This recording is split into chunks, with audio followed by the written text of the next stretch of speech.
తర్వాత మనకి 7th question చూసుకున్నట్లయితే అర్థమెటిక్ ప్రోగ్రెషన్స్ ఎక్సర్సైజ్ 5.2లో find the 31st term of AP whose 11th term is 38 and 16th term is 73. Right, okay. So given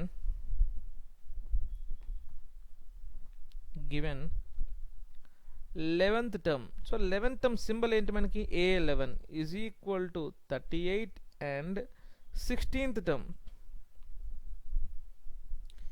A16 is equal to 73. 11th term A11 is equal to 38 and 16th term A16 is equal to 73. So and he is asking to find 31st term. He is asking to find 31st term. So A31 ఎంత అని అడుగుతున్నాడు. See A31 అంటే ఏంటి మనకి formula A plus 30D.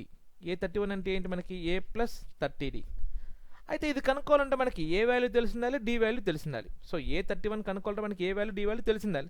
But తెలుసా మనకి ఇచ్చాడా ఇవ్వలేదు క్వశ్చన్లో. కానీ ఇండైరెక్ట్గా A value, D value involve అయిన ఈక్వేషన్ ఇచ్చేసాడు చూడండి. Since A11 is equal to 38, A16 is equal to 73, ఈ రెండు ఈక్వేషన్ మనం సాల్వ్ చేసుకుంటే మనకు ఆన్సర్ వస్తుంది చూడండి. C very good. So A11 అంటే ఏంటి, A ప్లస్ 10D. A11 అంటే A ప్లస్ 10D. అదెంత ఇచ్చాడు మనకి 38.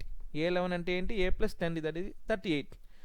16th టర్మ్ అంటే A ప్లస్ 15D. గుర్తుపెట్టుకోండి, ఏదన్నా టర్మ్ కావాలంటే ఒకటి తగ్గించి రాసుకోవాలి, A ప్లస్ ఒకటి తగ్గించి రాసుకోవాలి. ఓకే, 16th టర్మ్ అంటే ఏమవుతుంది మనకి A plus 15D. A plus 15D is equal to 73. సపరాక్షన్ చేసుకుందాం. సపరాక్షన్ అంటే మనకి సింబల్ ఏమీ లేకపోతే సెకండ్ ఈక్వేషన్ మైనస్ పెట్టుకుంటాం, అక్కడ మైనస్ ఉంటే ప్లస్ పెట్టుకుంటాం, నార్మల్ సపరాక్షన్. సో ఇక్కడ minus minus minus, plus A minus A cancel, 10D minus 15D minus 5D is equal to 38 minus 73 అంటే minus 35. So both sides minus cancel, D is equal to 35/5, 5 1s are 5 7s are. So D value ఎంత 7. ఇప్పుడు D వాల్యూని either first equation or second equation ఎక్కడో చోటు replace చేసుకుంటే మనకి A value అయితే వస్తుంది అనమాట. చూడండి, ఫస్ట్ ఈక్వేషన్ చూసుకోండి. A plus 10D is equal to 38. A plus 10 into D value ఎంత 7 is equal to 38. A plus 70 is equal to 38. A is equal to 38 minus 70. A is equal to minus 32. A value ఎంత minus 32.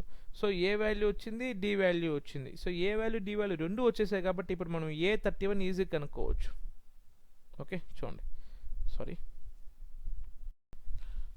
Okay right. ఇక్కడ D value, ఏ value రెండు వచ్చేసాయి కాబట్టి, D value, ఏ value రెండు వచ్చేసాయి కాబట్టి మనం ఇప్పుడు A31 అనేది ఈజీగా కనుక్కోవచ్చు అనమాట. అది నేను నెక్స్ట్ స్లైడ్లో చేసి చూపిస్తాను చూడండి.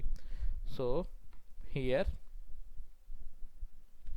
A31 అంటే A plus 30D. A value ఎంత వచ్చింది మనకి minus 32 plus 30 into D value ఎంత వచ్చింది మనకి 7. సో ఇప్పుడు ఆన్సర్ ఏమవుతుంది నాకు మైనస్ 32 ప్లస్ 37 జార్ 210.